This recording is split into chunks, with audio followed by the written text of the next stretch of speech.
I put on All the Single Ladies.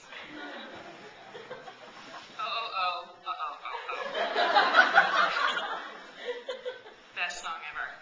I actually only looked at the lyrics for the first time today. And I was like, alright, just the chorus is fantastic. I like that she mentions her own jean design. Something about being tight in her dairy-on jeans. I don't think I would have enough back to fill those out. Are there any fans of Beyonce? Because I just think she's a stellar woman. Yeah, so, and if you don't think that, don't judge me.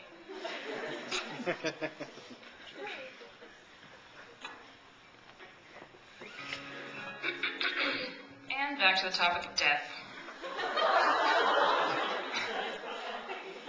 Disconnect from Beyonce. I lost my grandma cousins in December 2006, and I was very lucky to have her as a part of my life growing up in PEI.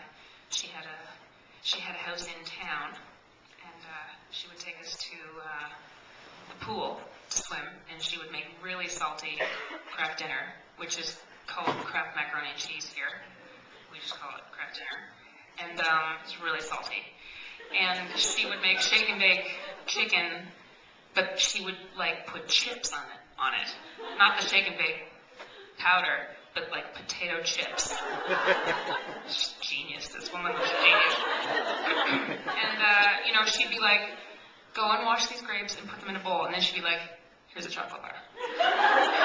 Don't tell your mother.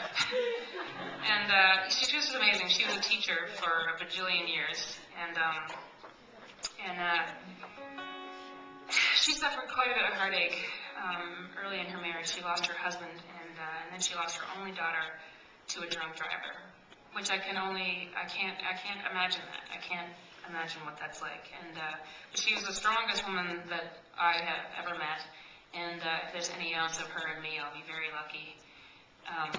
But really hold her in high regard and feel very lucky to have known her. And it's really cool because when you're a teacher, you don't actually know how many people you influence. I don't know that you ever actually know, but people were coming through the line to give us their sympathy, and they were telling us the greatest stories. And luckily, my grandmother lived to be 91, so when we lost her, I was kind of searching for a pocket to put that in, because we hadn't really lost anybody, so core to our family besides Tasha the dog, and it's not the same. So I wrote this song called The Sendoff, thinking that when we drove past the funeral procession, we actually drove past the house where I grew up and where she raised my dad. And it kind of occurred to me that we were just sending her back home, and she was going to be in a place that she absolutely loved, and that kind of let my heart rest a bit. But I wrote this song called The Sendoff.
Oh,